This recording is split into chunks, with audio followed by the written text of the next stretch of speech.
sin square pi divided by 4, sin square 3 pi divided by 4, sin square 5 pi divided by 4, sin square 7 pi divided by 4।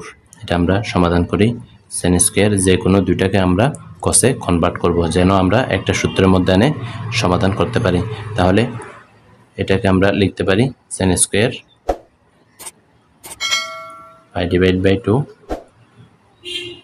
minus pi divided by 4 whole square 4 pi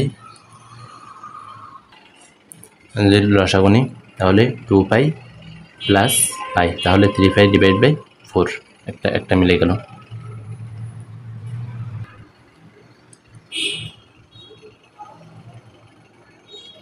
sin pi plus pi divided by 4 whole square plus sin square sin into pi plus 3 pi divided by 4 whole square sin square pi divided by 4 এটা হয়ে যাবে sin 90 degree plus অর্থাৎ sin বিজোড় সমকোণ। তাহলে sin বিজোড় সমকোণের ক্ষেত্রে ত্রিকোণমিতিক অনুপাতগুলো কি হয়ে যায় পরিবর্তন হয়ে যায়। তাহলে সাইনটা হয়ে যাবে cos, তাহলে cos pi divided by 4 whole square আছে হোল স্কয়ার দিলাম pi প্লাস অর্থাৎ কত ডিগ্রি 180 ডিগ্রি প্লাস। তাহলে তৃতীয় কোয়াড্র্যান্টে সাইন নেগেটিভ তাহলে minus sine pi divided by 4 whole square plus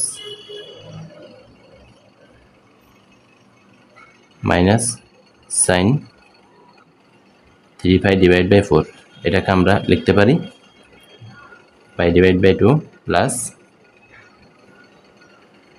pi divided by 4 অর্থাৎ এটার মতো করে।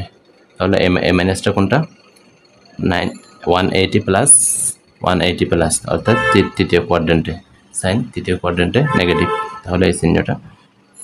তাহলে আমরা লিখতে পারি sin square pi divided by 4 plus cos square pi divided by 4 plus minus square minus 1 whole square তাহলে এটা প্লাস হয়ে যাবে sin square pi divided by 4 square minus plus হয়ে যাবে sin কি হয়ে যাবে sin 90 ডিগ্রি প্লাস তাহলে এটা sin cos এ কনভার্ট হয়ে যাবে cos pi divided by 4 whole square আছে হোল স্কয়ার দেন তাহলে sin square theta plus cos square theta is equal to 1 sin square plus cos square theta is equal to 1 1 plus 1 is equal to 2।